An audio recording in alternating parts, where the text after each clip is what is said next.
భగవద్గీత 243వ రోజు 12వ శ్లోకం. తత్రైకాగ్రం మనః కృత్వా యతచిత్తేంద్రియ క్రియః ఉపవిశ్వాసనే యుంజ్యాత్ యోగమాత్మ విశుద్ధయే. తత్ర ఏకాగ్రం మనః కృత్వా యతచిత్తేంద్రియ క్రియః ఉపవిశ్య ఆసనే యుంజ్యాత్ యోగం ఆత్మవిశుద్ధయే.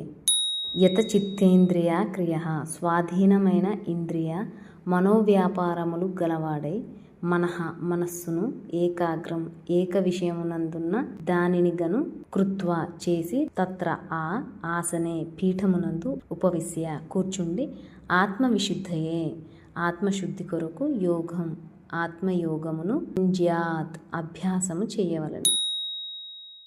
ఆ ఆసనముపై కూర్చొని చిత్తేంద్రియ వ్యాపారములను వశమునందుంచుకొని ఏకాగ్రత గల మనస్సుతో అంతఃకరణ శుద్ధికే యోగాభ్యాసమును సాధన చేయవలెను.